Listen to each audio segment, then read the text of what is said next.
ನಿಮ್ಮ ಡಾಕ್ಟರ್ ವಿಶೇಷ ನೇರ ಪ್ರಸಾರ ಕಾರ್ಯಕ್ರಮಕ್ಕೆ ಸ್ವಾಗತ. ನಾನು ಶುಭಶ್ರೀ ಜೈನ್. ಒತ್ತಡದ ಜೀವನ, ಬದಲಾಗುತ್ತಿರುವ ಜೀವನ ಶೈಲಿ, ಜನರಿಗೆ ನೂರಾರು ಆರೋಗ್ಯ ಸಮಸ್ಯೆ, ಯಾವ ಸಮಸ್ಯೆಗೆ ಯಾವ ಚಿಕಿತ್ಸೆ ಅನ್ನೋದೇ ದೊಡ್ಡ ಚಿಂತೆ. ಇಂತಹ ಸಮಸ್ಯೆ ಇರೋರಿಗೆ ಒಂದೇ ವೇದಿಕೆಯಲ್ಲಿ ಸಿಗುತ್ತೆ ಉತ್ತರ. ಇದೇ ಟಿವಿ9ನ ವಿಶೇಷ ಕಾರ್ಯಕ್ರಮ ನಿಮ್ಮ ಡಾಕ್ಟರ್.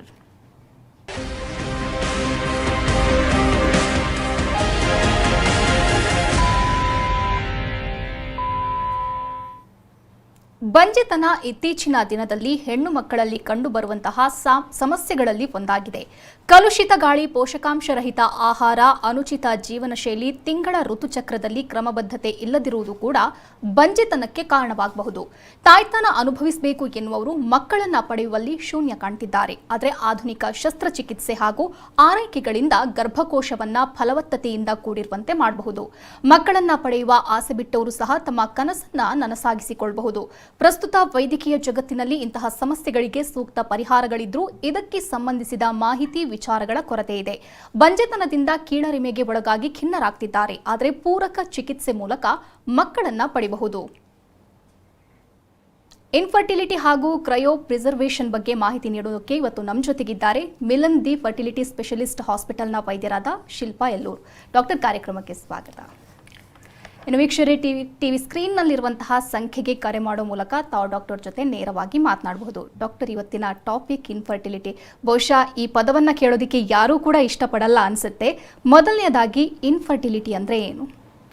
ಸೊ ಬಂಜೆತನ ಅಂತಂದರೆ ಒಂದು ದಂಪತಿಗಳು ಮದುವೆ ಆಗಿ 12 ತಿಂಗಳು ಟ್ರೈ ಮಾಡಿ ಯಾವುದೇ ಕಾಂಟ್ರಸೆಪ್ಷನ್ ಇರಲಾರ್ದೆ ಮಗು ಆಗದಿದ್ದರೆ ಅವರು ಬಂಜೆತನ ಇದೆ ಅಂತ ಹೇಳ್ತೀವಿ. ಸೊ ಇದಕ್ಕೆ ಹಲವಾರು ಕಾರಣಗಳಿದೆ.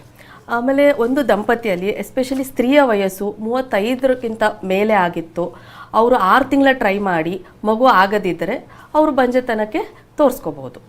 ಓಕೆ ಡಾಕ್ಟರ್, ಸಾಮಾನ್ಯವಾಗಿ ಎಲ್ರಿಗೂ ಇರುವಂತಹ ಕನ್ಫ್ಯೂಷನ್ ಅಂದರೆ ಡಾಕ್ಟರ್ ನಾವು ಯಾವಾಗ ಕನ್ಸಲ್ಟ್ ಮಾಡಬೇಕು ಅನ್ನೋದು. ಸೊ ಯಾವ ಥರ ಬಂಜೆತನ ಅಂತಂದರೆ ಏನು ಅಂತ ಹೇಳಿದೆನೋ, ಸೊ ಈಗ ದಂಪತಿಗಳು ಒಂದು ವರ್ಷ ಆಗಿ ಟ್ರೈ ಮಾಡಿ ಮಗು ಆಗದಿದ್ದರೆ ಸೊ ಅವರು ಡಾಕ್ಟರ್ನ ಕನ್ಸಲ್ಟ್ ಮಾಡಬಹುದು. ಆದರೆ ರೆಗ್ಯುಲರಾಗಿ ಟ್ರೈ ಮಾಡಿರಬೇಕು. ಆಮೇಲೆ ದಂಪತಿಗಳಲ್ಲಿ ಎಸ್ಪೆಷಲಿ ಸ್ತ್ರೀಯ ವಯಸ್ಸು 35ಕ್ಕಿಂತ ಮೇಲ್ಪಟ್ಟರೆ 6 ತಿಂಗಳಾದರೂ ಆಗದಿದ್ದಂದರೆ ಕನ್ಸಲ್ಟ್ ಮಾಡ್ಬೋದು. ಆಮೇಲೆ ಯಾವುದಾದ್ರೂ ಸ್ತ್ರೀಯಲ್ಲಿ ಗೈನೆಕ್ ಕಂಡೀಷನ್ಸ್ ಲೈಕ್ ಫೈಬ್ರಾಯ್ಡ್ ಅಂತ, ಎಂಡೋಮೆಟ್ರಿಯಾಸಿಸ್, ಎಡಿನೋಮಯೋಸಿಸ್, ಪಾಲಿಪ್ ಅಂತ ಏನಾದರೂ ಮೊದಲೇ ಗೊತ್ತಿತ್ತು ಅಂತಂದರೆ ಇಮಿಡಿಯೇಟಾಗಿ ಡಾಕ್ಟರ್ನ ಕಾಣೋದು ಒಳ್ಳೆಯದು. ಓಕೆ ಡಾಕ್ಟರ್, ಇನ್ಫರ್ಟಿಲಿಟಿಗೆ ಮುಖ್ಯವಾಗಿ ಕಾರಣ ಏನು ಕಾಣಿಸಿಕೊಳ್ಳೋದಕ್ಕೆ? ಸೊ ಇನ್ಫರ್ಟಿಲಿಟಿಗೆ ಎಲ್ಲದರಲ್ಲೂ ಕಾರಣ ಇದೆ. ಒಂದು ಹೆಣ್ಣಲ್ಲಾಗಿದ್ರು ಇರ್ಬೋದು, ಒಂದು ಪುರುಷರಲ್ಲಾದರೂ ಆಗಿರಬಹುದು. ಒಂದು ಮಗು ಆಗಬೇಕಂತಂದರೆ 50% ಸ್ತ್ರೀಯ ಕಾರಣ ಇರುತ್ತೆ, ಆಮೇಲೆ 50% ಪುರುಷರಲ್ಲೂ ಕಾರಣ ಇರುತ್ತೆ. ಇಬ್ಬರು ಕರೆಕ್ಟಾಗಿತ್ತಂದರೆ ಮಗು ಬೇಗ ಆಗುತ್ತೆ. ಸೊ ಸ್ತ್ರೀಯಲ್ಲಿ ಹೇಳಬೇಕು ಅಂತಂದರೆ ಫೆಲೋಪಿಯನ್ ಟ್ಯೂಬಲ್ಲಿ ಏನಾದರೂ ಪ್ರಾಬ್ಲಮ್ ಇರಬಹುದು, ಟ್ಯೂಬರ್ಕ್ಲೋಸಿಸ್ ಆಗಿರ್ಬೋದು, ಅಥವಾ ಪೆಲ್ವಿಕ್ ಸರ್ಜರೀಸ್ ಆಗಿ ಬ್ಲಾಕ್ ಆಗಿರ್ಬೋದು, ಅಥವಾ ಗರ್ಭಕೋಶದಲ್ಲಿ ಫೈಬ್ರಾಯ್ಡ್ಸ್ ಇರ್ಬೋದು, ಪಾಲಿಪ್ ಇರಬಹುದು, ಅಥವಾ ಓರಿಯಲ್ಲಿ PCOD ಅಂತ ಕಂಡೀಷನ್ ಇರ್ಬೋದು, ಅಥವಾ ಎಂಡೋಮೆಟ್ರಿಯಾಸಿಸ್ ಇರ್ಬೋದು, ಅಥವಾ ಹಾರ್ಮೋನಲ್ ಚೇಂಜಸ್ ಇರ್ಬೋದು ಸ್ತ್ರೀಯಲ್ಲಿ, ಅಂದರೆ ಥೈರಾಯ್ಡ್ ಇಶ್ಯೂಸು, ಪ್ರೊಲ್ಯಾಕ್ಟಿನ್ ಹಾರ್ಮೋನ್ಸ್ ಜಾಸ್ತಿ ಆಗಿರ್ಬೋದು. ಅದೇ ಥರ ಪುರುಷರಲ್ಲಿ ಕೂಡ ಕಾರಣ ಇದೆ.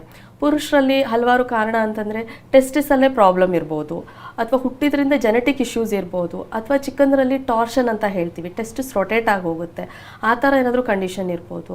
ಅಥವಾ ಇನ್ಫೆಕ್ಷನ್, ಮಮ್ಸ್ ಅಂತ ಹೇಳ್ತೀವಿ, ಅದು ಮಂಗ್ಯನ್ ಭಾವ ಅಂತ ಕನ್ನಡದಲ್ಲಿ ಕರೀಲಾಗುತ್ತೆ.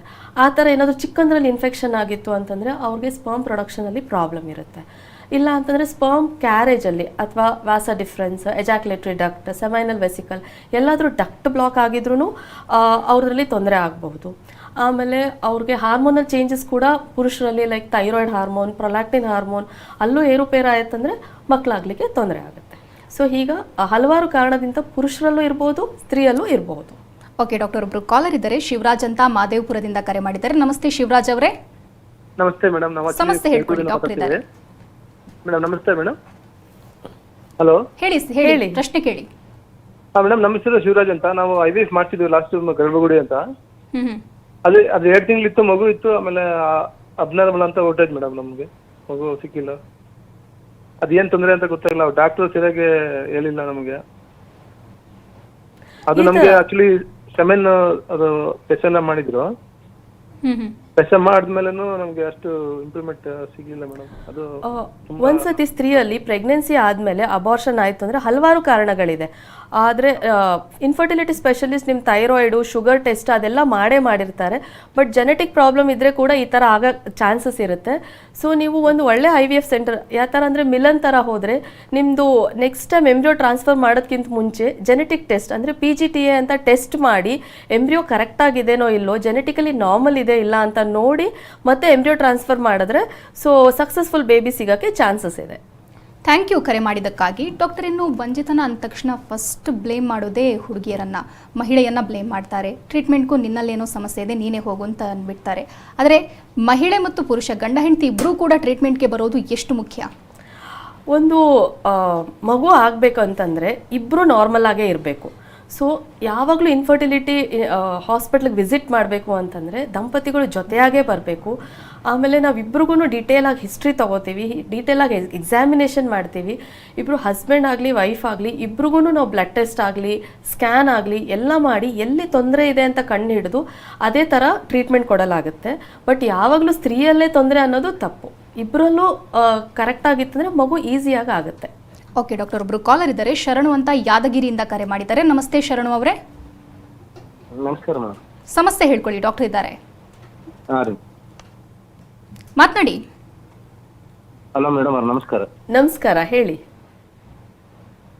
ನಮ್ದು ಮದುವೆ ಆಗಿ 3 ವರ್ಷ ಆಯ್ತು, ಹ್ಮ್ ಮಕ್ಕಳಾಗ್ತಾ ಇಲ್ಲ ಮೇಡಮ್. ನೀವು ಯಾವುದಾದ್ರೂ ಹಾಸ್ಪಿಟ್ಲಿಗೆ ಕನ್ಸಲ್ಟ್ ಮಾಡಿದ್ದೀರಾ? ಇಲ್ಲ ಮೇಡಮ್, ಮಾಡಿಲ್ಲ ಇನ್ನು. ಹಾಂ, ಸೊ ಈಗ 3 ವರ್ಷದಿಂದ ಟ್ರೈ ಮಾಡ್ತಿದ್ದೀರಾ. ಸೊ ನಿಮಗೆ ಬಂಜೆತನ ಇದೆ ಅಂತ ಗೊತ್ತಾಯಿತು. ಸೊ ಈಗ ನೀವು ಒಂದು ಯಾವುದಾದ್ರು ಫರ್ಟಿಲಿಟಿ ಸ್ಪೆಷಲಿಸ್ಟ್ಗೆ ನೀವು ಬ್ಯಾಂಗ್ಳೂರ್ ಬಂದರೆ ಮಿಲ್ಲನ್ಗೂ ಬರ್ಬೋದು. ಅಲ್ಲಿ ನಿಮ್ಮದು ವೈಫಿಗಾಯಿತು ನಿಮ್ಮದಾಯಿತು ಡೀಟೇಲ್ ಆಗಿ ಇನ್ವೆಸ್ಟಿಗೇಷನ್ ಮಾಡಲಾಗುತ್ತೆ, ನಿಮ್ಮ ಹಿಸ್ಟ್ರಿ ಕೇಳಲಾಗುತ್ತೆ, ಯಾರಲ್ಲಿ ಏನು ತೊಂದರೆ ಇದೆ ಅಂತ ಕಂಡು ಹಿಡಿಯಲಾಗುತ್ತೆ. ಅದೇ ಥರ ಟ್ರೀಟ್ಮೆಂಟ್ ಕೊಡ್ತೀವಿ. ಧನ್ಯವಾದ ಕರೆ ಮಾಡಿದ್ದಕ್ಕಾಗಿ. ಮಂಗಳ ಚಂದ್ರಾಯಪಟ್ಟಣದಿಂದ ಕರೆ ಮಾಡಿದ್ದಾರೆ. ನಮಸ್ತೆ ಮಂಗಳ ಅವರೇ. ನಮಸ್ತೆ ಮೇಡಮ್. ಡಾಕ್ಟರ್ ಇದ್ದಾರೆ, ಮಾತನಾಡಿ. Okay madam. ನಮಸ್ತೆ ಮೇಡಮ್. ನಮಸ್ತೆ ಮಾ, ಹೇಳಿ. ಮೇಡಮ್, ನಮ್ಮ ಮದುವೆ ಆಗಿ 4 ಇಯರ್ ಆಗಿದೆ. 2 ಸಲ II ಅಟೆಂಡ್ ಮಾಡಿದೀವಿ, ಆದ್ರೂ ಸಕ್ಸಸ್ ಆಗಿಲ್ಲ. ಡಾಕ್ಟ್ರು ಕೇಳಿದ್ರೆ ಏನು ಪ್ರಾಬ್ಲಮ್ ಇಲ್ಲ ಅಂತ ಹೇಳ್ತಾರೆ, ಬಟ್ ಏನಕ್ಕೆ ಸಕ್ಸಸ್ ಆಗ್ತಿಲ್ಲ ಅಂತ ಗೊತ್ತಾಗ್ತಿಲ್ಲ. ಓಕೆ ಮಾ, ಸೊ ನಿಮಗೆ 2 ಸೈಕಲ್ IUI ಮಾಡಿದ್ದಾರೆ. IUI ಸಕ್ಸಸ್ ಎಷ್ಟು ಅಂತಂದರೆ 20% ಅಷ್ಟೇ ಒಂದು ಸೈಕಲ್ IUI ಸಕ್ಸಸ್ ರೇಟ್ ಇರೋದು. ಸೊ ಈಗ ನಾವು 2 ಸತಿ ಟ್ರೈ ಮಾಡಿದ್ರು ಮಕ್ಕಳಾಗ್ತಾ ಇಲ್ಲ. ಆಮೇಲೆ ನಿಮ್ಮ ಡಾಕ್ಟ್ರ್ ನಿಮ್ಗೆ ಎಲ್ಲನೂ ಕರೆಕ್ಟಾಗಿದೆ ಅಂತಂದರೆ ನಿಮಗೆ ಅನ್ಎಕ್ಸ್ಪ್ಲೇನ್ಡ್ ಇನ್ಫರ್ಟಿಲಿಟಿ ಅಂತ ಕರಿತೇವೆ. ಸೊ ಈ ಥರ ಇದ್ದವ್ರಿಗೆ ನಾವು IVF ಅಂತ ಟ್ರೀಟ್ಮೆಂಟ್ ನೆಕ್ಸ್ಟ್ ಸ್ಟೆಪ್ ಆಗಿ ಅಡ್ವೈಸ್ ಮಾಡ್ತೇವೆ. ಸೊ ನಿಮ್ಮ ಡಾಕ್ಟ್ರನ್ನ ಕನ್ಸಲ್ಟ್ ಮಾಡಿ. ಸೊ ಯಾವುದಾದ್ರು ಫರ್ಟಿಲಿಟಿ ಹಾಸ್ಪಿಟ್ಲಿಗೆ ಹೋದರೆ ನಿಮ್ಗೆ ನೆಕ್ಸ್ಟ್ IVF ಟ್ರೀಟ್ಮೆಂಟ್ ಹೇಳ್ತಾರೆ. ಸೊ ಅದರಿಂದ ನಿಮಗೆ at least 70% of the success rate ಸಿಕ್ಕೇ ಸಿಗುತ್ತೆ. ಧನ್ಯವಾದ ಕರೆ ಮಾಡಿದ್ದಕ್ಕಾಗಿ. ಡಾಕ್ಟರ್, ಇನ್ನು ಬಂಜೆತನ ಸಮಸ್ಯೆ ಇರುವಂಥವರಿಗೆ ಟ್ರೀಟ್ಮೆಂಟ್ ಹೇಗೆ ಕೊಡ್ತೀರಾ ತಾವು? ಸೊ ಬಂಜೆತನ ಇರೋರಿಗೆ ಆ್ಯಸ್ ಐ ಸೆಡ್ ಎಲ್ಲ ಇನ್ವೆಸ್ಟಿಗೇಷನ್ ಮಾಡಿ ಯಾರಿಗೆ ಎಲ್ಲಿ ತೊಂದರೆ ಇದೆ ಅದೇ ಥರ ಟ್ರೀಟ್ಮೆಂಟ್ ಕೊಡೋದು. ಈಗ ಎಕ್ಸಾಂಪಲ್ ಯಾರ್ದಾದ್ರೂ ಫೆಲೋಪಿಯನ್ ಟ್ಯೂಬ್ ಬ್ಲಾಕ್ ಇತ್ತು ಅಂತಂದರೆ ಸ್ತ್ರೀಯರಲ್ಲಿ, ಸೊ ಅವ್ರಿಗೆ ನಾವು ಲ್ಯಾಪ್ರೋಸ್ಕೋಪಿಕ್ ಕ್ಯಾನುಲೈಸೇಷನ್ ಅಂತ ಮಾಡ್ತೀವಿ. ಅದಾದಮೇಲೆ ಅವ್ರು ನ್ಯಾಚುರಲ್ ಆಗೇ ಕನ್ಸೀವ್ ಮಾಡ್ಬೋದು. ಈಗ ಇನ್ನೊಂದು ಎಕ್ಸಾಂಪಲ್ ಹೇಳಬೇಕಂತಂದ್ರೆ ಯಾರಿಗಾದ್ರೂ ಫೈಬ್ರಾಯ್ಡ್ ಇತ್ತು ಅಂತಂದರೆ ಗರ್ಭಕೋಶದಲ್ಲಿ, ಅವ್ರಿಗೆ ಲ್ಯಾಪ್ರೋಸ್ಕೋಪಿಕ್ಕಿಂದ ಫೈಬ್ರಾಯ್ಡ್ ತೆಗಿಲಾಗುತ್ತೆ. ಆಮೇಲೆ ಯೂಟ್ರಸಲ್ಲಿ ಪಾಲಿಪ್ ಇತ್ತು ಅಂತಂದರೆ ಹಿಸ್ಟ್ರೋಸ್ಕೋಪಿಕ್ ಪಾಲಿಪೆಕ್ಟಮಿ ಮಾಡ್ತೇವೆ. ಸೊ ಈ ಥರ ಏನು ಕಾಸ್ ಇದೆ ಅದನ್ನು ಟ್ರೀಟ್ ಮಾಡಿದ್ರೆ ಪ್ರೆಗ್ನೆನ್ಸಿ ಈಸಿಲಿ ಆಗುತ್ತೆ. ಆಮೇಲೆ ಈಗ ಅನ್ಎಕ್ಸ್ಪ್ಲೇನ್ಡ್ ಇನ್ಫರ್ಟಿಲಿಟಿ ಅಂದೆ, ಈಗ 1 ವರ್ಷ ಆಯಿತು ಟ್ರೈ ಮಾಡ್ತಾ ಇದ್ದೀವಿ, ಆಗ್ತಾ ಇಲ್ಲ, ಎಲ್ಲ ಇನ್ವೆಸ್ಟಿಗೇಷನ್ ಮಾಡಿಸಿದ್ದೀವಿ, ಎಲ್ಲನೂ ನಾರ್ಮಲ್ ಇದೆ, ಆ ಥರದವ್ರಿಗೆ ನೆಕ್ಸ್ಟ್ ನಾವು IUI ಮಾಡ್ತೀವಿ. ಸೊ ವೇರಿಯಸ್ ಟ್ರೀಟ್ಮೆಂಟ್ ಇದೆ. ಸೊ ಆ ಥರ ಮಾಡಿ ಮಗು ಆರಾಮಾಗಿ ಸಿಗುತ್ತೆ. ಓಕೆ ಡಾಕ್ಟರ್, ಸಾಕಷ್ಟು ಜನರಿಗೆ ಕನ್ಫ್ಯೂಷನ್ ಇದೆ. ಫರ್ಟಿಲಿಟಿ ಸೆಂಟರ್ಗಳು ಸಿಕ್ಕಾಪಟ್ಟೆ ಇವೆ, ಯಾವುದನ್ನು ಆಯ್ಕೆ ಮಾಡಬೇಕು, ಯಾವುದು ಬೆಸ್ಟ್ ಅನ್ನೋದು ಸಾಕಷ್ಟು ಜನರಿಗೆ ಗೊಂದಲ ಇದೆ. ಇದಕ್ಕೆ ತಾವೇನು ಹೇಳ್ತೀರಾ? ಸೊ ಒಂದು ದಂಪತಿಗಳು ಫರ್ಟಿಲಿಟಿ ಸೆಂಟರ್ ಆಯ್ಕೆ ಮಾಡಬೇಕಂದ್ರೆ ಕೆಲವಾರು ಪಾಯಿಂಟ್ಸ್ಗಳನ್ನು ಯೋಚನೆ ಮಾಡಿ ಡಿಸಿಷನ್ ತಗೋಬೇಕು. ಫಸ್ಟ್ ಆಫ್ ಆಲ್ ಏನಂತಂದರೆ ಹೊಸ ART ಲಾ ಅಂತ ಬಂದಿದೆ. ಆ ಲಾ ಪ್ರಕಾರ ಎಲ್ಲ ಫರ್ಟಿಲಿಟಿ ಸೆಂಟರ್ಸು ಲೆವೆಲ್ 2ಗೆ ನಾವು ರಿಜಿಸ್ಟ್ರೇಷನ್ ಮಾಡಿಸ್ಬೇಕು. ಸೊ ಇದು ಇಲ್ಲದೆ ಪ್ರಾಕ್ಟೀಸ್ ಮಾಡ್ತಾ ಇದ್ರೆ ಅದು ಇಲ್ಲೀಗಲ್ ಅಂತ ಹೇಳಲಾಗುತ್ತೆ. ಸೊ ನೆಕ್ಸ್ಟು ಎಷ್ಟು ಹಳೇದಾಗಿರುತ್ತೋ ಫರ್ಟಿಲಿಟಿ ಸೆಂಟರ್ ಅಷ್ಟು ಒಳ್ಳೆಯದು. ಏಕೆಂದರೆ ಅಲ್ಲಿ ಅವ್ರಿಗೆ ಎಲ್ಲ ಯಾವ ಥರ ಕಾರ್ಯ ಮಾಡಬೇಕು ಅಂತ ಎಲ್ಲ ಕರೆಕ್ಟಾಗಿ ಗೊತ್ತಿರುತ್ತೆ. ಆಮೇಲೆ ಟ್ರೀಟ್ಮೆಂಟು ವೈದ್ಯರು ಹೇಗಿದ್ದಾರೆ, ಎಷ್ಟು ಸೀನಿಯರ್ ಆಗಿರ್ತಾರೋ ಅಷ್ಟು ಒಳ್ಳೆಯದು. ಯಾಕಂದರೆ ನಿಮ್ಮ ಕೇಸ್ನ ತುಂಬ ಡೀಟೇಲಾಗಿ ಚೆಕ್ ಮಾಡ್ತಾರೆ. ಆಮೇಲೆ ಸಕ್ಸಸ್ ರೇಟ್ ಚೆನ್ನಾಗಿರುತ್ತೆ.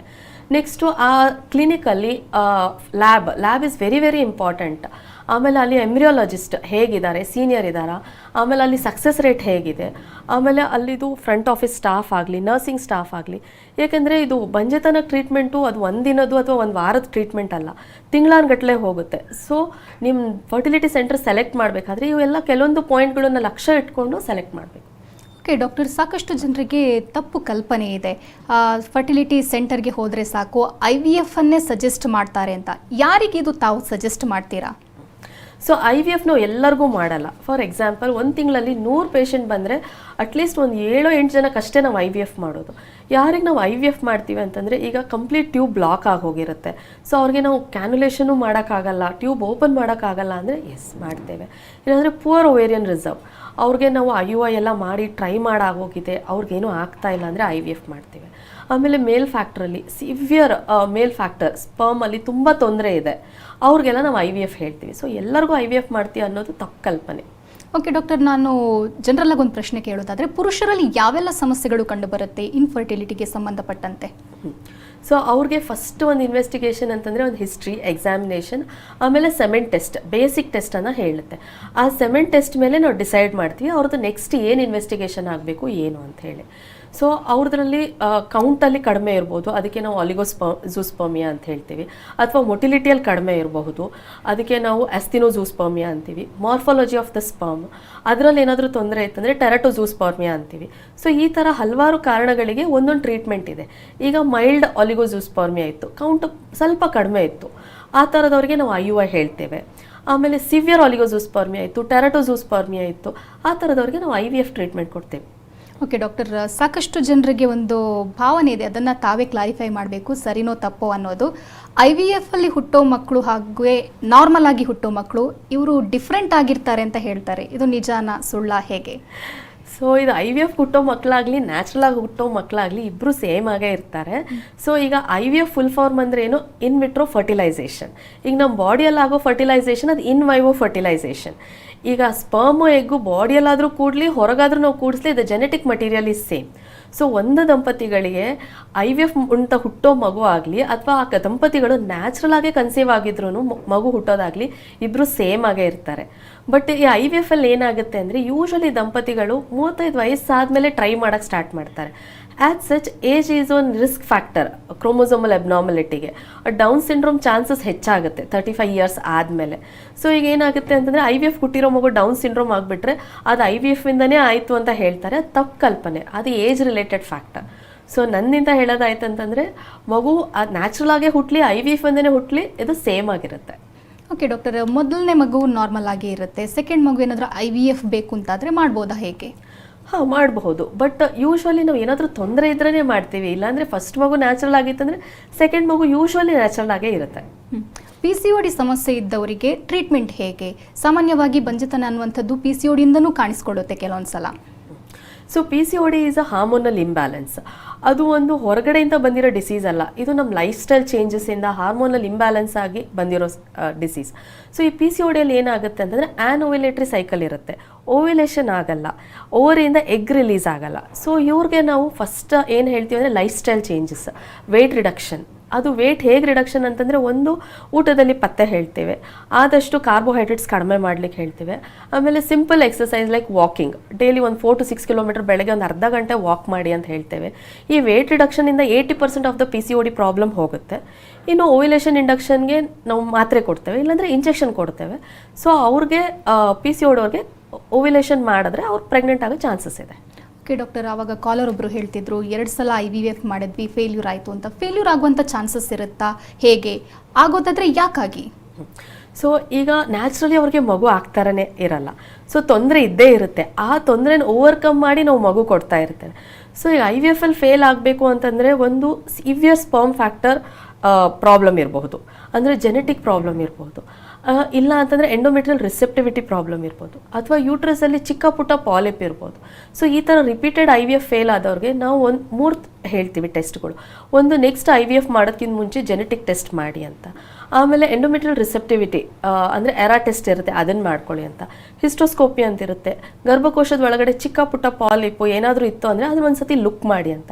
ಇದೆಲ್ಲನೂ ಕೇರ್ ಮಾಡಿದಾಯ್ತಂದರೆ ಅಟ್ಲೀಸ್ಟ್ 85% ಆಫ್ ಸಕ್ಸಸ್ ಆಗೇ ಆಗುತ್ತೆ. Okay, in case IVF success ಕಂಡಿಲ್ಲ ಅಂತಂದರೆ ನೆಕ್ಸ್ಟ್ ಆಪ್ಷನ್ ಏನು ಅವರಿಗೆ? ಸೊ IVF ಸಕ್ಸಸ್ ಆಗಿಲ್ಲ ಅಂತಂದರೆ ಅದಕ್ಕೆ ಕಾರಣ ಕಂಡುಹಿಡಿಬೇಕು. ಎಕ್ಸಾಂಪಲ್, ಈಗ ವೈಫ್ದು ಎಕ್ಸ್ ಕ್ವಾಲಿಟಿ ತುಂಬ ಚೆನ್ನಾಗಿಲ್ಲ ಇತ್ತು ಅಂತಂದರೆ so we advise for the donor X. ಹಾಂ, ಆಮೇಲೆ ಸ್ಪರ್ಮ್ ಫ್ಯಾಕ್ಟರ್ ತುಂಬಾ ಪ್ರಾಬ್ಲಮ್ ಇತ್ತು ಅಂತಂದರೆ ಡೋನರ್ ಸ್ಪರ್ಮ್ಸಿಗೆ ಹೇಳ್ತೇವೆ.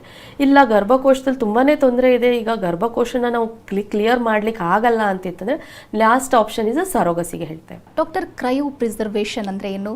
ಹೆಸರೇ ಒಂಥರ ಹೊಸದಾಗಿದೆ, ಅಲ್ಲದೆ ಆ ಟ್ರೀಟ್ಮೆಂಟಲ್ಲಷ್ಟೇ ಮೆಡಿಕಲಲ್ಲೂ ಕೂಡ ಹೊಸ ಹೊಸ ಟರ್ಮ್ಸ್ ಬರ್ತಾನೆ ಇರುತ್ತೆ, ಹಿಂಗಂದ್ರೆ ಏನು? ಸೊ ಕ್ರಯೋ ಪ್ರಿಸರ್ವೇಷನ್ ಅಂತಂದರೆ ಈಗ ಸ್ತ್ರೀಯರಲ್ಲಿ ಒಂದು ಹುಡುಗಿ ಇನ್ನೂ ಪ್ಯೂಬರ್ಟಿ ಅಟೆಂಡ್ ಮಾಡಿಲ್ಲ ಅಂದರೆ ಋತುಮತಿ ಆಗಿಲ್ಲ, ಅವ್ರದ್ರಲ್ಲಿ ಓವರಿ ಆಗಲಿ ಓವೇರಿಯನ್ ಟಿಶ್ಯೂ ಆಗಲಿ ಅಥವಾ ಅವ್ರು ಋತುಮತಿ ಆಗಿದ್ದರೆ ಅವ್ರದ್ದು ಎಗ್ಸ್ ಕಲೆಕ್ಟ್ ಮಾಡಿ, ಆಮೇಲೆ ಅಕಸ್ಮಾತ್ ಅವ್ರದ್ದು ಮದುವೆ ಆಗಿತ್ತು ಅಂತಂದರೆ ಅವ್ರದ್ದು eggs sperms husband sperms mix ಮಾಡಿ ಎಂಬ್ರಿಯೋಸ್ ಕ್ರಿಯೇಟ್ ಮಾಡಿ ಇದನ್ನು ಫ್ರೀಸ್ ಮಾಡಿ ವರ್ಷಾನುಗಟ್ಟಲೆ ಸ್ಟೋರ್ ಮಾಡೋದಕ್ಕೆ ಕ್ರಯೋ ಪ್ರಿಸರ್ವೇಷನ್ ಅಂತೀವಿ. ಇದೇ ಥರ ಪುರುಷರಲ್ಲಿ ಸ್ಪರ್ಮ್ನ ಕಲೆಕ್ಟ್ ಮಾಡಿ ಫ್ರೀಸ್ ಮಾಡಿ ವರ್ಷಾನುಗಟ್ಟಲೆ ಸ್ಟೋರ್ ಮಾಡೋದಕ್ಕೆ. So storing of these frozen gametes ಅಥವಾ ಎಂಬ್ರಿಯೋಸ್ಗೆ we call it as cryopreservation. Okay, ಯಾರಿಗೆ ಮಾಡಲಾಗುತ್ತೆ ಇದನ್ನು? ಯೂಸ್ ಏನು ಪ್ಲಸ್? ಸೊ ಕ್ರಯೋ ಪ್ರಿಸರ್ವೇಷನ್ ಅನ್ನೋದು ಫಸ್ಟ್ ಇದು ಕ್ಯಾನ್ಸರ್ ಪೇಷಂಟ್ಸ್ಗೆ ಅಂತಲೇ ತೆಗ್ದಿರೋದು. ಈಗ ಯಂಗ್ ಹುಡುಗಿ 10 ವರ್ಷದ ಹುಡುಗಿ ಇನ್ನೂ ಋತುಮತಿ ಆಗಿಲ್ಲ, ಅವ್ರಿಗೆ ಕ್ಯಾನ್ಸರ್ ಅಂತ ಡಯಾಗ್ನೋಸ್ ಆಯಿತು. ಸೊ ಅವ್ರಿಗೆ ನಾವು ಕ್ಯಾನ್ಸರ್ ಟ್ರೀಟ್ಮೆಂಟ್ ಕೊಡಿಸ್ಬಿಟ್ರೆ ಯೂಶಲಿ ಏನಿರುತ್ತೆ ರೇಡಿಯೋಥೆರಪಿ ಕೆಮೊಥೆರಪಿ, ಇದರಿಂದ ಅವ್ರದ್ದು ಓವರಿ ಆಗಲಿ ಯೂಟ್ರಸ್ ಆಗಲಿ ಡಿಸ್ಟ್ರಾಯ್ ಆಗಿ ಹೋಗುತ್ತೆ, ಎಗ್ಸ್ ಎಲ್ಲ ಡಿಸ್ಟ್ರಾಯ್ ಆಗಿ ಹೋಗುತ್ತೆ. ಸೊ ಕ್ಯಾನ್ಸರ್ ಟ್ರೀಟ್ಮೆಂಟ್ ಮಾಡೋದಕ್ಕಿಂತ ಮುಂಚೆ ಓವೇರಿಯನ್ ಟಿಶ್ಯೂ ಆಗಲಿ ಓವರೀಸ್ ಆಗಲಿ ಅದನ್ನು ಸರ್ಜರಿ ಮಾಡಿ ತೆಗೆದು ಫ್ರೀಸ್ ಮಾಡಿ ಇಟ್ಕೊಂಡು ಅವಳು ಫುಲ್ ಕ್ಯಾನ್ಸರ್ ಟ್ರೀಟ್ಮೆಂಟ್ ಆದಮೇಲೆ ಇನ್ ಫ್ಯೂಚರಲ್ಲಿ ಅವಳಿಗೆ ಮಗು ಮಾಡಬೇಕಂತಂದರೆ ಇದರಿಂದ ಎಗ್ಸ್ ಕಲೆಕ್ಟ್ ಮಾಡ್ಕೋಬೋದು. ಅಥವಾ ಈಗ ಯಂಗ್ ಗರ್ಲ್ ಎಕ್ಸಾಂಪಲ್ ಒಂದು 14 ಇಯರ್ಸ್ ಗರ್ಲ್, ಅವಳಿಗೆ ಬ್ರೆಸ್ಟ್ ಕ್ಯಾನ್ಸರ್ ಅಂತ ಏನಾದರೂ ಡಯಾಗ್ನೋಸ್ ಆಯಿತು, ಅವಳು ಏನು ಮಾಡ್ಬೋದು before going to the breast cancer treatment so ಅವಳು ಫರ್ಟಿಲಿಟಿ ಡಾಕ್ಟರ್ ಮೀಟ್ ಮಾಡಿದ್ರೆ ಅವಳಿಗೆ ಸ್ಟಿಮ್ಯುಲೇಟ್ ಮಾಡಿ ಅವಳು ಎಗ್ಸ್ ಎಲ್ಲ ಕಲೆಕ್ಟ್ ಮಾಡಿ ಅದನ್ನು ಫ್ರೀಸ್ ಮಾಡಿ ಇಟ್ಕೋತೀವಿ. ಈ ಥರ ಅಕಸ್ಮಾತ್ ಅವಳು ಮದುವೆ ಆಗಿತ್ತು ಅಂತಂದರೆ ಅವಳು ಎಗ್ಸ್ ಕಲೆಕ್ಟ್ ಮಾಡಿ ಅವ್ರ ಹಸ್ಬೆಂಡ್ ಸ್ಪರ್ಮ್ ಕಲೆಕ್ಟ್ ಮಾಡಿ ಎಂಬ್ರಿಯೋಸ್ ಮಾಡಿ ಭ್ರೂಣ ಮಾಡಿ ಅದನ್ನು ಸೇವ್ ಮಾಡಿ ಫ್ರೀಸ್.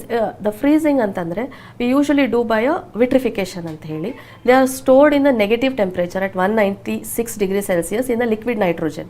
ಆಮೇಲೆ ಈ ಫ್ರೀಸ್ ಮಾಡಿರೋದನ್ನು ವರ್ಷಾನುಗಟ್ಟಲೆ ನಾವು ಸ್ಟೋರ್ ಮಾಡ್ಬೋದು. ಈ ಎಲ್ಲ ಕ್ಯಾನ್ಸರ್ ಟ್ರೀಟ್ಮೆಂಟ್ ಆದಮೇಲೆ ಅವರು ಮದುವೆ ಆಗಿ ಅವ್ರಿಗೆ ಮಗು ಬೇಕಂದಾಗೆ we can collect these eggs room ಟೆಂಪ್ರೇಚರ್ಗೆ ತೊಗೊಂಡು ಬಂದು ಥಾಯಿಂಗ್ ಅಂತ ಹೇಳ್ತೇವೆ. ಆಮೇಲೆ ಅವ್ರಿಗೆ ಎಂಬ್ರಿಯೋ ಟ್ರಾನ್ಸ್ಫರ್ ಮಾಡಿದರೆ ಮಗು ಆಗೋ ಚಾನ್ಸಸ್ ಇರುತ್ತೆ. Okay doctor, social egg freezing ಅಂದರೆ ಏನು ಹಾಗಾದರೆ?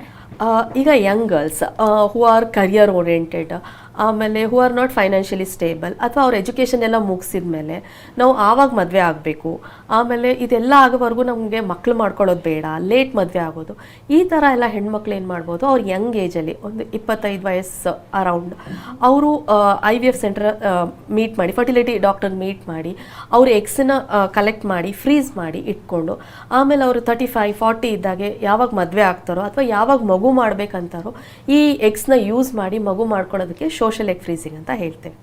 ಇದು ಎಸ್ಪೆಷಲಿ ಯಾಕೆ ಯೂಸ್ ಆಗುತ್ತೆ ಅಂತಂದರೆ ನೀವು ಯಂಗ್ ಏಜಲ್ಲಿ ಎಗ್ ಫ್ರೀಸ್ ಮಾಡಿದರೆ they are in a good quality. ಈಗ 35 ಆದಮೇಲೆ ಎಗ್ ಫ್ರೀಸ್ ಮಾಡಬೇಕು ಅಂತಂದರೆ ಎಗ್ ಕ್ವಾಲಿಟಿ ಕಡಿಮೆ ಆಗುತ್ತೆ. ಯಾಕಂದರೆ ಒಂದು ಸ್ತ್ರೀಯರಲ್ಲಿ ಲಿಮಿಟೆಡ್ ನಂಬರ್ ಆಫ್ ಎಗ್ಸ್ ಇರುತ್ತೆ. ಸೊ ಅವ್ರದ್ದು ಏಜ್ ಆಗ್ತಿದ್ದಂಗೆ ಕ್ವಾಲಿಟಿನೂ ಕಮ್ಮಿ ಆಗುತ್ತೆ ಕ್ವಾಂಟಿಟಿನೂ ಕಮ್ಮಿ ಆಗುತ್ತೆ. ಸೊ ಯಂಗ್ ಏಜಲ್ಲಿ ಫ್ರೀಸ್ ಮಾಡೋದ್ರಿಂದ ಓಲ್ಡ್ ಏಜಲ್ಲಿ ಸ್ವಲ್ಪ 35-40 ಮಗು ಮಾಡೋದ್ರಿಂದ you will have a normal child. Okay doctor, ಇನ್ನು ಮಿಲನ್ ಹಾಸ್ಪಿಟಲ್ ಬಗ್ಗೆ ಹೇಳೋದಾದರೆ ಅಲ್ಲಿ ಟ್ರೀಟ್ಮೆಂಟ್ ಪ್ರೊಸೀಜರ್ ಎಲ್ಲ ಹೇಗಿರುತ್ತೆ? ಸೊ ಈಗ ಮಿಲನ್ ಹಾಸ್ಪಿಟ್ಲ್ ಇದ್ದಿದ್ದು ಆಲ್ಮೋಸ್ಟ್ ಈಗ 35 ಇಯರ್ಸಿಂದ ಅದು ನಡೀತಾ ಇದೆ and it is one of the oldest centre and doctor Kamini Rao ma'am is a pioneer in fertility treatment. So ಇಲ್ಲಿ ಎಲ್ಲ ಫಸ್ಟ್ ಆಫ್ ಆಲ್ ಹೇಳಬೇಕಂದ್ರೆ ನ್ಯೂ ART ಲಾಗೆ ಇದೆಲ್ಲ ಸೆಂಟರ್ಸು ರಿಜಿಸ್ಟ್ರೇಷನ್ ಆಗೋಗಿದೆ. ಆಮೇಲೆ ಎಲ್ಲ ಸೆಂಟ್ರಲ್ಲಿ either we start with a basic investigations, ಅದಾದಮೇಲೆ ಅಡ್ವಾನ್ಸ್ ಇನ್ವೆಸ್ಟಿಗೇಷನ್ ಮಾಡಲಾಗುತ್ತೆ. ಇಲ್ಲಿ ಲ್ಯಾಬ್ ಕಂಡೀಷನ್ಸ್ ಚೆನ್ನಾಗಿದೆ, ಯಾರಿಗೆ ಏನು ಟ್ರೀಟ್ಮೆಂಟ್ ಬೇಕೋ ಅದು ಕೊಡಲಾಗುತ್ತದೆ. So either it can be a genetic centre ಆಗಿರಬಹುದು, ಆಮೇಲೆ ಅಡ್ವಾನ್ಸ್ ಟ್ರೀಟ್ಮೆಂಟ್ ಆಗಿರಬಹುದು, ಐದರ್ ಥರ್ಡ್ ಪಾರ್ಟಿ ರೀಪ್ರೊಡಕ್ಷನ್ ಲೈಕ್ ಯಾರಿಗಾದ್ರೂ ಡೋನರ್ ಎಗ್ಸ್ ಆಗಲಿ ಡೋನರ್ ಸ್ಪರ್ಮ್ಸ್ ಆಗಲಿ ಸರೋಗಸಿ ಬೇಕಾಗ್ತಿದ್ರೆ ಇಲ್ಲಿ ಎಲ್ಲ ಫೆಸಿಲಿಟಿನೂ ಇದೆ. ಆ್ಯಂಡ್ ಎಲ್ಲ ಸೆಂಟ್ರಲ್ಲೂ ಇನ್ ಹೌಸ್ ಲ್ಯಾಬ್ ಇದೆ. ಸೊ ಒಂದು ಪೇಷಂಟ್ ಒಂದು ಸತಿ ಹಾಸ್ಪಿಟ್ಲಿಗೆ ಬಂದರೆ 10 ಕಡೆ ಅಡ್ಡಾಡೋದು ಬೇಕಾಗಲ್ಲ. So it's a nice hospital. Okay doctor, ಇನ್ನು ತಾವು ಸಾಕಷ್ಟು ಪೇಷಂಟ್ನ ನೋಡಿದ್ದೀರಾ. ಸ್ಪೆಷಲ್ ಕೇಸಸ್ ಬಗ್ಗೆ ಹೇಳೋದಾದರೆ ತಮ್ಮ ಅನುಭವದಲ್ಲಿ? ತುಂಬ ಸ್ಪೆಷಲ್ ಕೇಸ್ ಇದೆ. Every case is a special. But ಒಂದು example I want to give ಅಂದರೆ, ಒಂದು ಕಪಲ್ಸ್ ಬಂದಿದ್ರು, ಅವ್ರಿಗೆ ಒಂದು ಮಗು ಆಗಿತ್ತು. ಅವ್ರದ್ದು ಡೆಲಿವರಿ ಆದಮೇಲೆ ಮಗುವಲ್ಲಿ ಏನೋ ಪ್ರಾಬ್ಲಮ್ ಇದೆ ಅಂತ ಹೇಳಿ ಅದು 2 ದಿನದಲ್ಲೇ ತೀರಿ ಹೋಯಿತು. ಸೊ ಆ ಮಗುನ ಅಟಾಪ್ಸಿ ಕಳಿಸಿದ್ರೆ ಅದರಲ್ಲಿ ಏನೋ ಜೆನೆಟಿಕ್ ಪ್ರಾಬ್ಲಮ್ ಅಂತ ಬಂತು. ಸೊ ಅದಾದಮೇಲೆ ಅವಳು wife was so depress that ನನ್ನ ಲೈಫಲ್ಲಿ ಮಗುನೇ ಮಾಡ್ಕೊಳ್ಳಲ್ಲ ಅಂತ. ಸೊ ಆ ಥರ ಕಪಲ್ಸ್ ಬಂದಾಗೆ ಡೀಟೇಲಾಗಿ ಜೆನೆಟಿಕ್ ಟೆಸ್ಟ್ ಮಾಡಿದ್ವಿ. ಡೀಟೇಲಾಗಿ ಜೆನೆಟಿಕ್ ಟೆಸ್ಟ್ ಮಾಡಿದ್ಮೇಲೆ ವೈಫಲ್ಲಿ ತೊಂದರೆ ಇದೆ ಅಂತ ಗೊತ್ತಾಯಿತು. ಅದಾದಮೇಲೂ ಅವ್ರು IVFಗೆ ಹೋಗಿ ಅವ್ರದ್ದು ಎಂಬ್ರಿಯೋಸ್ ಜೆನೆಟಿಕ್ ಟೆಸ್ಟಿಂಗ್ ಕಳ್ಸೋಕೆ ಹೇಳಿದರು. ಅದೆಲ್ಲ ಕಳಿಸಿದ ಮೇಲೆ ಒಂದು ಎಂಬ್ರಿಯೋ ವಾಸ್ ಅ ಗುಡ್. ಅದನ್ನು ಟ್ರಾನ್ಸ್ಫರ್ ಮಾಡಿ ಅವಳೀಗ ಡೆಲಿವರಿ ಆಗಿ ಒಂದು ನೈಸ್ 9 months ಬೇಬಿ ಇದೆ. ಅದು ನೋಡಿದ್ರೆ ಎಷ್ಟು ಖುಷಿ ಅನಿಸುತ್ತೆ ಅಂತಂದರೆ, ಅವಳಿಗೆ ಬಂದಿದ್ದು ವಿತ್ ಅ ಇಂಟೆನ್ಷನ್ ದಟ್ ನಂಗೆ ಮಗುನೇ ಆಗಲ್ಲ ಲೈಫಲ್ಲಿ ಅಂತ. ಸೊ ನಾವು she is going back with a happy life. Okay doctor, usually ಬಂಜೆತನ ಸಮಸ್ಯೆ ಇರುವವರಿಗೆ ಮನೆಯವರ ಸಪೋರ್ಟ್ ಕೂಡ ಬೇಕಾಗತ್ತೆ. ಅವರ ಮನಸ್ಥಿತಿ ಸಾಕಷ್ಟು ಡಿಪ್ರೆಷನ್ಗೆ ಹೋಗಿರ್ತಾರೆ. ಹೆಂಗೆ ಸಪೋರ್ಟ್ ಮಾಡಬೇಕು ಅವರು? ಸೊ ಫಸ್ಟ್ ಆಫ್ ಆಲ್ ಮನೆಯವರು ಏನು ಹೇಳಬೇಕು ಅಂತಂದರೆ, ಏನಿದ್ರೂ ಓಕೆ, ಫಸ್ಟು ಟ್ರೀಟ್ಮೆಂಟ್ಗೆ ಒಪ್ಕೋಬೇಕು. ಯಾಕಂದರೆ ನಮ್ದು ಹಿಂದಿನ ಜನ್ರೇಷನ್ ಅವರೆಲ್ಲ ಬೇಗ ಮಗು ಆಗಿ ಹೋಗ್ತಿತ್ತು. ಅವರು ಇನ್ನೂ ಮಗು ಆಗಬಾರ್ದು ಅಂತ ಆಪ್ರೇಷನ್ ಮಾಡಿಸ್ಕೊತಿದ್ರು. ಬಟ್ ಈಗಿನ ಜನ್ರೇಷನ್ಗೆ ಲೈಫ್ ಸ್ಟೈಲ್ ಚೇಂಜಸ್ ಆಗಲಿ, ತುಂಬ ಸ್ಟ್ರೆಸ್ಫುಲ್ ಲೈಫ್ ಆಗಿ, ಸೊ ಮಗು ಆಗೋಕ್ಕೆ ತೊಂದರೆ ಆಗ್ತಾ ಇದೆ. ಸೊ ಅವರು ಟ್ರೀಟ್ಮೆಂಟಿಗೆ ಹೋಗ್ತೀನಿ ಅಂದಾಗೆ, ಸೊ ಫ್ಯಾಮಿಲಿಯವ್ರ support is very very important. ಆಯಿತು, ಈಗಿನ ಜನ್ರೇಷನ್ ಅವ್ರದ್ದು ಲೈಫ್ ಸ್ಟೈಲ್ ಚೇಂಜ್ ಇದೆ, ಸೊ ಇವ್ರಿಗೆ ಟ್ರೀಟ್ಮೆಂಟ್ ಅವಶ್ಯಕತೆ ಇದೆ. So they have to give easy permission. ಜೊತೆಯಲ್ಲಿ ಬರಬೇಕು, ಕೇಳಬೇಕು, rather than stop them, encourage them and make them happy. Okay, IVF ಚಿಕಿತ್ಸೆ ಅನ್ನುವಂಥದ್ದು ಅದಕ್ಕೆ ಏನಾದರೂ ಏಜ್ ಲಿಮಿಟ್ ಇದೆಯಾ? ಅಂದರೆ ಫಾರ್ ಎಕ್ಸಾಂಪಲ್ ಇವಾಗ ಕೆಲವರು 21-22 ವರ್ಷಕ್ಕೆ ಮದುವೆ ಆಗಿರ್ತಾರೆ. ಆ ಟೈಮಲ್ಲಿ ಏನಾದರೂ ಅವರು ಸಜೆಸ್ಟ್ ಮಾಡಿದ್ರೆ ತಾವು ಒಪ್ಕೋತೀರಾ ಹೇಗೆ ಸಣ್ಣ ವಯಸ್ಸಿಗೆ? ಸೊ IVF ಟ್ರೀಟ್ಮೆಂಟ್ ಅನ್ನೋದು ಏಜ್ ಬಾರ್ ಅಂತ ಏನಿಲ್ಲ, ಬಟ್ ತೊಂದರೆ ಏನಿದೆ ಅದು ಇಂಪಾರ್ಟೆಂಟು. ಈಗ ಚಿಕ್ಕ ಹುಡುಗಿ ಬಂದಿರ್ತಾಳೆ, ನಾವು ಸ್ಕ್ಯಾನ್ ಮಾಡ್ತೀವಿ. 22 year ಏಜ್ ಒಂದು ಹುಡುಗಿ ಬಂದಿರ್ತಾಳೆ. ಸೊ ಸ್ಕ್ಯಾನ್ ಮಾಡಿದ್ರೆ ಹಾರ್ಡ್ಲಿ ಎಗ್ಸ್ ಇರುತ್ತೆ, 1-2 ಫಾಲಿಕಲ್ ಇರುತ್ತೆ. ಅವರು ಇನ್ನೊಂದು ಸ್ವಲ್ಪ ದಿನದಲ್ಲಿ ಮೆನೋಪಾಸ್ ಅಟೆಂಡ್ ಆಗ್ತಾರೆ. We call this condition is a premature menopause. ಆ ಥರದವ್ರಿಗೆ ನಾವು IVF ಚಿಕ್ಕ ವಯಸ್ಸಲ್ಲೂ ಹೇಳ್ತೇವೆ. So it depends on the what medical condition or problem she is having. Okay doctor, life style ತುಂಬಾ ಮುಖ್ಯ ಆಗುತ್ತೆ. ಸೊ ಲೈಫ್ ಸ್ಟೈಲ್ ಹೆಂಗಿರಬೇಕು? ಸೊ ಆ್ಯಸ್ ಯೂಶುವಲ್ ನಮ್ದು ಹಿಂದಿನ ಜನ್ರೇಷನ್, ಅಜ್ಜಿ ಜನ್ರೇಷನ್ ಏನಿತ್ತು, they had a very good life style. So ಒಂದು ತಿನ್ನೋದ್ರಲ್ಲಿ we should have a healthy eating. So small frequent meals, junk foods avoid ಮಾಡಬೇಕು. ಆಮೇಲೆ ತುಂಬ carbohydrates consumption we have to avoid. ಆಮೇಲೆ ಈಗ ಫ್ರೂಟ್ಸ್ ಆಗಲಿ, ವೆಜಿಟೇಬಲ್ಸ್ ಆಗಲಿ ಇನ್ನು ರೆಗ್ಯುಲರ್ ಬೇಸಿಸ್ ತಿನ್ನಬೇಕು. ಆಮೇಲೆ ವಾಕಿಂಗ್ ಆಗಲಿ, ವಿ ಡೋಂಟ್ ಎಕ್ಸಸೈಸ್ ಓನ್ಲಿ, ನಮ್ದೊಂಥರ sedentary life, that we have to avoid. Either physical exercise, ಏನು ಸಿಂಪಲ್ ವಾಕಿಂಗ್ ಆದರೂ ಮಾಡಬೇಕು. ಆಮೇಲೆ ಸ್ಮೋಕಿಂಗ್, ಅವಾಯ್ಡ್ ಸ್ಮೋಕಿಂಗ್. ಯಾಕಂದರೆ smoking has a effect on both, ಫೀಮೇಲ್ಸಲ್ಲೂ ಎಫೆಕ್ಟ್ ಆಗುತ್ತೆ, ಮೇಲ್ಸಲ್ಲೂ ಎಫೆಕ್ಟ್ ಆಗುತ್ತೆ. ಫೀಮೇಲ್ಸಲ್ಲಿ ಎಗ್ಸು ಬೇಗ ಕೌಂಟ್ ಕಡಿಮೆ ಆಗುತ್ತೆ, they may have a early menopause. And ಮೇಲ್ಸಲ್ಲಿ ಕೂಡ ಸ್ಪರ್ಮ್ ಕ್ವಾಲಿಟಿ ಪ್ಯಾರಾಮೀಟರ್ಸ್ ಎಫೆಕ್ಟ್ ಆಗುತ್ತೆ. So avoid smoking. ಆಮೇಲೆ severe alcohol intake, every day they are taking alcohol, it has to be avoided. ಆಮೇಲೆ one important thing I want to forget to tell you is a mobile usage. ಯಾರಿಗೂ ಗೊತ್ತಾಗ್ತಿಲ್ಲ, because of this 4G 5G mobile ಆಗಲಿ ಲ್ಯಾಪ್ಟಾಪ್ಲಾಗಲಿ ಏನು ಪರಿಣಾಮ ಬೀಳ್ತಿದೆ ಅಂತ ಯಾರಿಗೂ ಗೊತ್ತಾಗ್ತಿಲ್ಲ. This has a electromagnetic radiation. These are sperm the direct genetic material ಮೇಲೆ ಎಫೆಕ್ಟ್ ಆಗ್ತಾ ಇದೆ. So try to avoid these gadgets as much as possible. ಅಥವಾ ಯೂಸ್ ಮಾಡಲೇಬೇಕಂತ ಅಂತಂದರೆ ಬಾಡಿಯಿಂದ ದೂರ ಇಡಿ, at least 25 centimeter keep away. So these are the life style changes we want to adapt. Thank you doctor, ಸಾಕಷ್ಟು ಮಾಹಿತಿ ನೀಡಿದ್ರಿ ಇನ್ಫರ್ಟಿಲಿಟಿ ಬಗ್ಗೆ. Thank you. ಇನ್ನು ವೀಕ್ಷಕರೇ, ಡಾಕ್ಟರನ್ನು ನೇರವಾಗಿ ಭೇಟಿಯಾಗಬೇಕು ಅಂದರೆ ಅಡ್ರೆಸ್ ಪ್ಲೇಟ್ ಇಂತಿದೆ. ಮಿಲನ್ ದಿ ಫರ್ಟಿಲಿಟಿ ಸ್ಪೆಷಲಿಸ್ಟ್, 4ನೇ ಮಹಡಿ, flat number 7G, Graphite India ಎದುರು, ವೈಟ್ ಫೀಲ್ಡ್, ಬೆಂಗಳೂರು 560048. ದೂರವಾಣಿ ಸಂಖ್ಯೆ 180010028860. ಇದು ಇವತ್ತಿನ ನಿಮ್ಮ ಡಾಕ್ಟರ್. ನಿರಂತರ ಸುದ್ದಿಗಾಗಿ ನೋಡ್ತಾ ಇರಿ TV9.